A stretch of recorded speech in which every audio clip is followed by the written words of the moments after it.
Hello everyone and welcome back to Donovan's Daily Dose. I'm your favorite APUS history teacher, Mr. Donovan, and today we're going to talk about Berlin and the role that it plays in the Cold War. Now, to set the scene a little bit, we have to go back to World War II and the wartime conferences.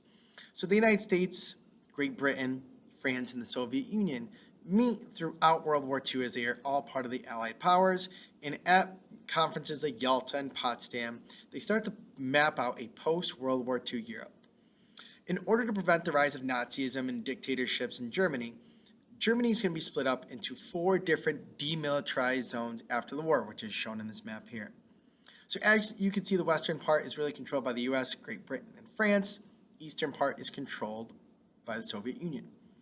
Now, not only is Germany split up, also Berlin, its capital city, is split up. But as you can tell by the map, Berlin lies in Soviet territory.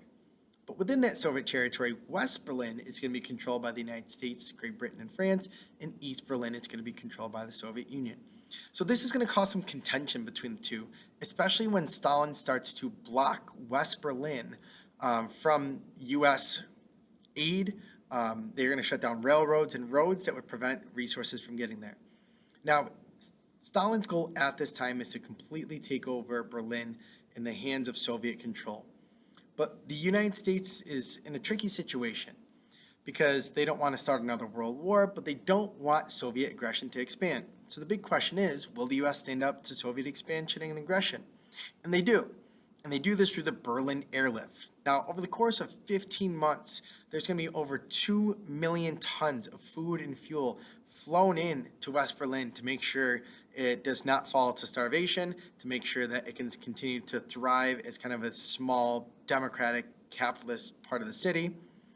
And after this Berlin Airlift of 15 months, Stalin is going to take out the blockade after he realizes the United States, Great Britain, and France and their joint efforts will not back down.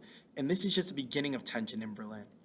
Fast forward about a decade later, in 1961, we are going to start to see the beginning of the construction of the Berlin Wall during the Kennedy presidency. So there's multiple causes for this. First, it's called the brain drain. So historians have looked, and they have found that Eastern Berliners received free college education in the East, and then a lot of them moved to the West, which is, again, controlled by the United States, Great Britain, and France. They moved to the West Berlin for more political freedoms. They moved to West Berlin for higher paying jobs. And East Berlin at this time is really transforming into this puppet government that is really controlled by the Soviet Union. Now, some of the effects of this Berlin Wall, it's going to be a huge magnitude in symbolizing the conflict that exists in the Cold War. So first, it's going to separate family and friends. Second, it's going to heighten tensions between the United States and Soviet Union. Third, you're going to start to see massive people try to escape East Berlin to get to West Berlin, which is controlled by the United States, in order to attain more freedoms. And there's going to be plenty of crazy stories you can dive into, like one guy tried to steal a tank and crush through the Berlin Wall in order to get to West Berlin. There's going to be hot air balloons, people digging tunnels underneath the wall.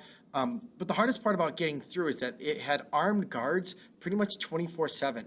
And now different sources disagree on how many people were impacted by this, but it's safe to say that a couple hundred recorded instances of death are related to citizens trying to escape from East Berlin to West Berlin. So the Berlin Wall is going to stand from 61 to 89, and it is going to continue to represent this capitalism versus communism, the United States versus Soviet Union, and it becomes a pivotal point at the end of the Cold War. Now, as political revolutions start to happen in the late 80s in the Eastern Bloc, or the Soviet-controlled satellite states, you're going to start to see the beginning of the end of the Berlin Wall. Another big part of it is going to be the policies of Mikhail Gorbachev, like perestroika and glasnost, which shows his openness to Western ideals. In late in 1989, the Berlin Wall is going to fall, and a lot of historians point to that as a symbolic beginning of the end of the Soviet Union and communism spreading throughout Eastern Europe. Most historians will put the end of the Cold War right around 1991, which is just a couple short years after this. So Berlin throughout the Cold War represents the tensions that are going on a global scale. So that's a little bit about Berlin and the importance it has in the Cold War. Have an awesome rest of your day.